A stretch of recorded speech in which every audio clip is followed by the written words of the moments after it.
40 years ago, they simply did not give up. They campaigned and they campaigned and they campaigned. They won their civil rights. They now have members of the Northern Ireland Assembly. But more significantly, concerning the gunning down of civilians, the government was compelled about 5 years ago to initiate what was called the Savile Inquiry. And that was, again, by another senior judge. But this was a different inquiry, who did inquire into why people were killed on that day. And it reported earlier on this year and laid the blame fairly and squarely at the door of the British Army. This was real justice for the people of Northern Ireland. And I feel sure that if the campaign takes place, as it will take place, by you and by other people from Balochistan and by people who support you internationally, then the same justice will come for the people of Balochistan. Thank you very much.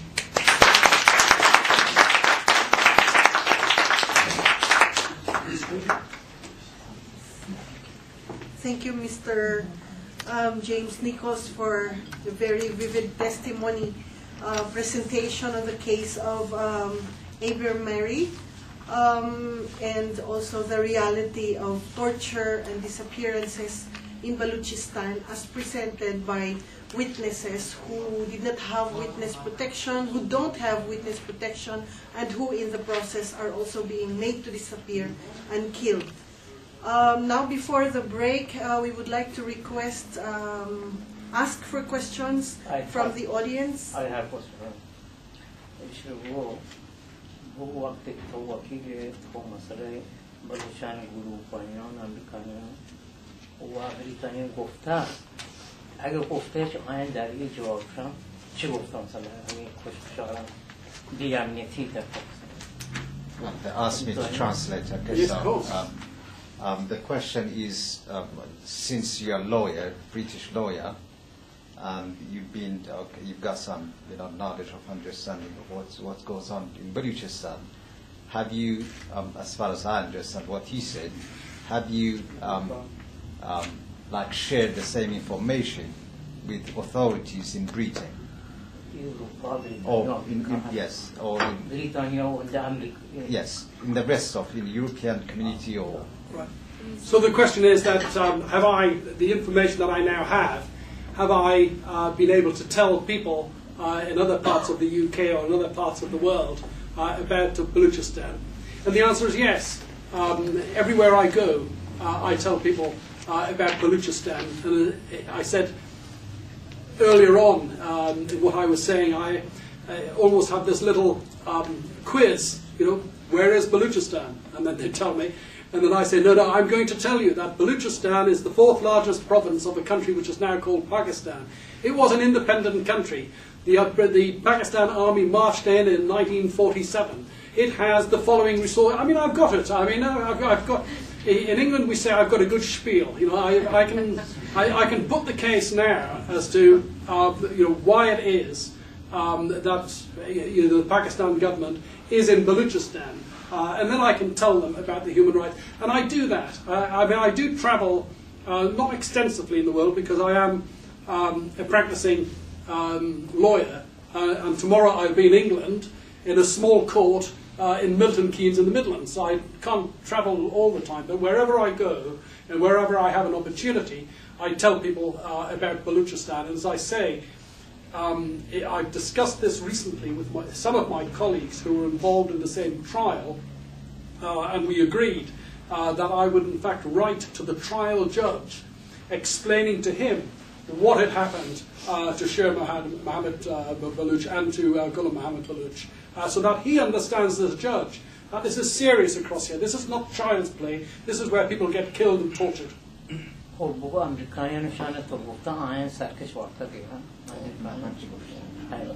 but چرا بقول اقدام عملی نکنین نیروی به پاکستان که استوب کنن مثلا اگه تو گوشتا و آین تر گوش کرده بقول چرا استوبی نکنین مثلا که هر رو مردم داره و ده کشه بگن و چرا سازمان ملل یا امریکایی و اروپایی نیرو دی مرده به پاکستان که مثلا استوب کنن Well, I mean, the extension of the question, I don't think is related to you, but the question is, what, in your opinion, why, like Britain or United States or other countries, they don't have much interest in the case of Balochistan, or what they're not going to stop all the atrocities, that are committed by. So the question is, why does the British government and other governments not have any interest in Balochistan? What is my opinion? Well, I mean, we take it out of the realms of me being a lawyer, and we open up a whole discussion in relation to the politics of that region, which I'm not sure that this is what this conference is about, but I will give you in 1 minute my opinion. The British government is only interested in stability in Pakistan. It's not really that interested in even the elected government of Pakistan.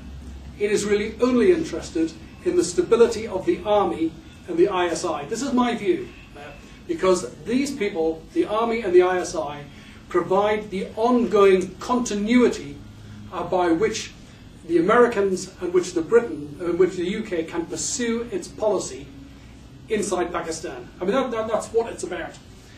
Anything else begins to detract from that policy there. And I mean, strangely enough, we did raise in the question, and Herbert Marry himself gave evidence in trial saying, this is really absurd, because if you look at Balochistan, we are by and large, although we are Muslims, we're by and large a very broad people. Many people quite secular in being Muslims. We're not fanatical, and we attract young people towards us. And we are, in many respects, natural allies of both Britain and of America. I mean, that's what Herbert, as I recall, his view was.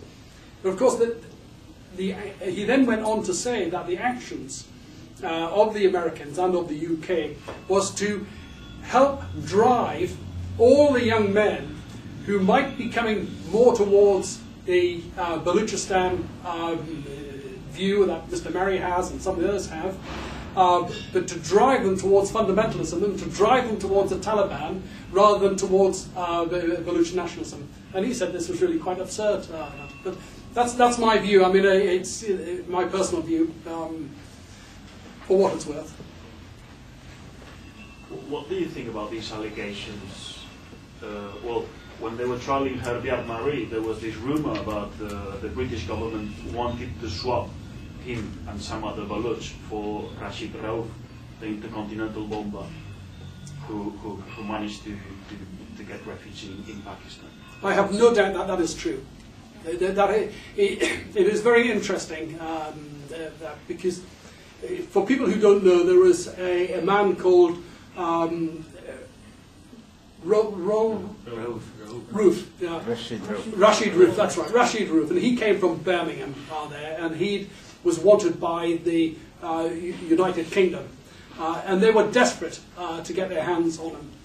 Long before they kill Herbert Marry's brother, and long before they arrest Herbert Marry, it is suggested, and we have good authority, because simply someone was present when the conversation took place. It was a journalist who was present, that they swap Rashid Rauf for Herbert Marry.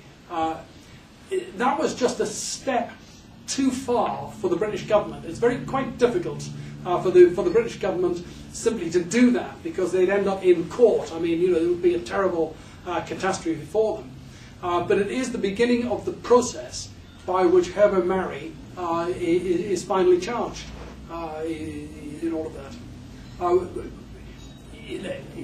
tell you one matter which I thought of interest in terms of how the British government view the Pakistan government. As I say, I don't think they care very much at all for the Pakistan government. They only care about the army. Is this. I met Rahman Malik, who may still be currently the Home Affairs Minister of Pakistan. And he suggested to me, this is after Musharraf was deposed and before the trial was concluded, he suggested to me that the Pakistan government would like to see an end to this trial. So I suggested that he write to the Foreign Secretary David Miliband and tell him just that. And he did. I know that he did that. But of course the British government took absolutely no notice of Rehman Malik, because he's here today, but might be gone tomorrow. But the people who will be here tomorrow and who are here today and will be here next year is the Pakistan Army, and that's the only people that they're interested in.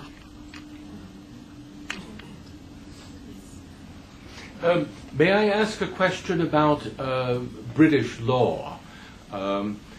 The trial that you're defending is someone accused of terrorism and not against British interests or within Britain.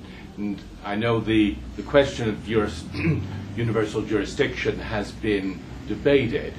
In the same way, could an ICI officer traveling in Great Britain, could a court case be brought against him for initiating torture within Pakistan? That is, in a sense, the reverse. Can a person on whom one has evidence of human rights violations, who would be in the UK, can he be brought to trial?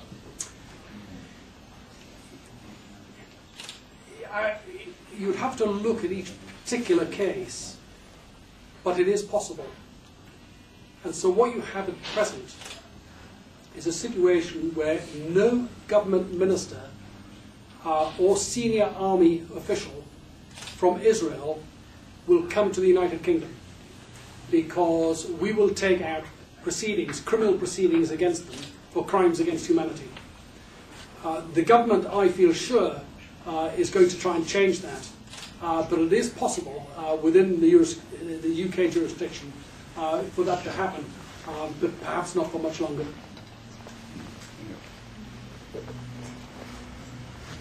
Are there more questions? Yes, just the question is related to the role of Pakistanis. I mean, when I'm saying Pakistanis, Punjabis, or the Pakistani establishment in UK establishment, because my understanding, I'm from UK.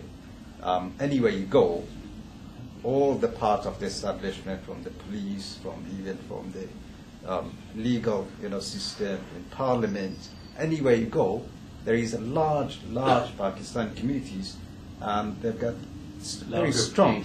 Yeah, is related to.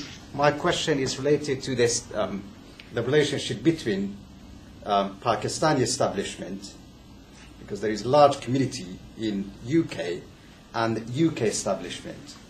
Because the one reason which I can see that UK, in particular UK establishment, is very quiet about the case of Balochistan is the role of Pakistani people in UK. So how would you see that? Yeah, I